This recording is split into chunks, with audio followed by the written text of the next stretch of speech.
Hello dear students, myself Mayank sir. Class 10th के exam आने ही वाले हैं। इंपॉर्टेंट क्वेश्चंस हमारे पास है जो आ सकता है 2 नंबर, 3 नंबर या 4 नंबर में। तो √2 प्लस √3 हमको इरेशनल नंबर प्रूव करना है। इसको हम लोग मेथड ऑफ कंट्राडिक्शन से प्रूव करेंगे। इसमें क्या होता है कि किसी नंबर को हम लोग एज्यूम कर लेते हैं कि वो रैशनल है और बाद में पता चलता है कि रैशनल तो है ही नहीं, गलत मान लिया था। तो फिर इसका मतलब है कि वो इरेशनल है, क्योंकि कोई भी नंबर, रियल नंबर जो होता है वो रेशनल होता है या फिर इरेशनल होता है। अगर हमने ये प्रूव कर दिया कि रेशनल नहीं है तो पक्की बात है कि वो फिर इरेशनल है। तो इसे बोलते हैं मेथड ऑफ कंट्राडिक्शन। तो चलिए शुरू करते हैं। लेट कर लेते हैं कि √2 प्लस √3 बी रैशनल नंबर। इसको रैशनल नंबर हमने मान लिया है, प्रूव नहीं किया, मान लिया है। तो अगर जब मान लिया है √2 प्लस √3 को रैशनल, तो उसको हम P अपॉन Q की फॉर्म में लिख सकते हैं, जिसमें P and Q are integers और Q कैन नॉट बी 0 और P और Q को प्राइम है, यानी P और Q का कॉमन फैक्टर 1 के अलावा और कोई नहीं है। खैर, इसकी जरूरत यहाँ पे नहीं पड़ेगी फिलहाल। तो √2 को हम इधर भेज देते हैं, तो √3 इक्वल टू हो गया P अपॉन Q माइनस √2। अब स्क्वायरिंग बोथ साइड्स करते हैं, SVS स्क्वायरिंग बोथ साइड्स। तो √3 का square equal to P upon Q minus √2 का स्क्वायर। अब ये हो जाएगा 3 और ये हो गया हमारा P square upon Q square plus √2 का स्क्वायर। एक्चुअली ये P अपॉन Q का होल स्क्वायर था, जो बाद में खुल करके ये P square upon Q square ऐसा बन गया। एक्चुअली इसको ऐसे रहने देते हैं। फिर -2a मतलब P अपॉन Q और b हमारा √2 है, ये हमको मिला।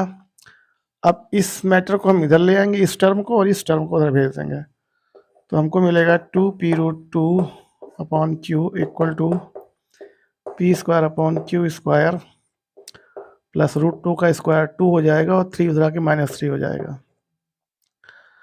अब ये हो जाएगा 2p√2 upon Q equal to P square upon Q square minus 1, और यहाँ पे इसका LCM वगैरह ले लेंगे तो आपका हो जाएगा 2p√2 upon Q equal to P square minus Q square upon Q square. तो Q स्क्वायर 1 का LCM Q स्क्वायर हो गया। Q स्क्वायर सेम है तो P स्क्वायर ऐसे ही उतार लिया। Q स्क्वायर में 1 को डिवाइड करेंगे तो Q स्क्वायर आएगा, उसको Q स्क्वायर को 1 से मल्टीप्लाई किया, Q स्क्वायर आया। तो ये चीज़ तो हम लोग कर सकते हैं। तो 2p√2 अपॉन Q हमारा P square minus Q square upon Q square आया। एक Q से एक Q स्क्वायर हमारा यहाँ पे कैंसिल हो जाएगा। तो हमको फाइनली मिलेगा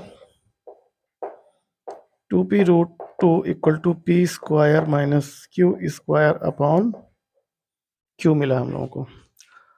हम लोग आगे बढ़ते हैं, यहाँ पर से इधर आते हैं। तो 2p√2 इक्वल टू हमारे पास आ गया P square minus Q square upon Q। √2 से जो मल्टीप्लाई में है 2 और P, इनको यहाँ पे भेज देंगे इसके साथ में। तो आपका √2 हो जाएगा P square minus Q square upon 2PQ। हम देख पाते हैं डियर स्टूडेंट्स कि जो हमारा RHS है उसमें सभी इंटीजर्स है P, Q और 2। तो ये जो है RHS हमारा रेशनल हो गया, इसका मतलब √2 रेशनल दिखा रहा है। तो यहाँ पे लिखेंगे since P, Q2 are integers, तो ये हमें कमांड देता है, ऑर्डर करता है कि √2 क्या है, implies RHS is rational. This implies √2 is rational, but we know √2 is irrational. ऐसा क्यों हुआ? क्योंकि हमने एजम्पशन जब रॉन्ग था तभी तो गलत रिजल्ट दे रहा है। यानी √2 ये दिखा रहा है रेशनल, पर √2 तो इरेशनल है। अगर ये सही था तो √2 को वो दिखाता इरेशनल, मगर इस रिजल्ट ने हमको दिखाया कि √2 रेशनल है, जो कि गलत रिजल्ट है। और गलत रिजल्ट है इसलिए क्योंकि एजम्पशन रॉन्ग था। तो वी नो √2 इज इरेशनल, तो so we reach at contradiction. Reach at contradiction, और कॉन्ट्राडिक्शन है इसलिए क्योंकि रॉन्ग एजम्पशन था, which is due to wrong assumption, which is due to wrong assumption,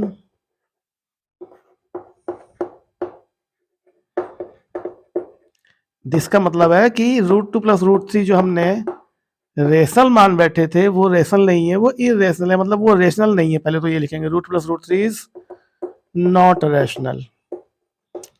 अब ये बात पक्की है कि √2 प्लस √3 जब रेशनल नहीं है तो पक्की बात है वो इरेशनल होगा। कोई भी रियल नंबर या तो रेशनल होता है या इरेशनल होता है। तो हमने ये प्रूव कर दिया कि √2 प्लस √3 रेशनल तो नहीं है, तो मतलब साफ है कि √2 प्लस √3 इरेशनल है। Implies √2 plus √3 is irrational. तो ये प्रूव कर दिया हम लोगों ने, तो ये प्रूव हो गया, हैंस प्रूव्ड। तो हमें प्रूव करना था कि √2 प्लस √3 जो है वो एक इरेशनल नंबर है, जिसको हम लोगों ने मेथड ऑफ कंट्राडिक्शन से प्रूव किया।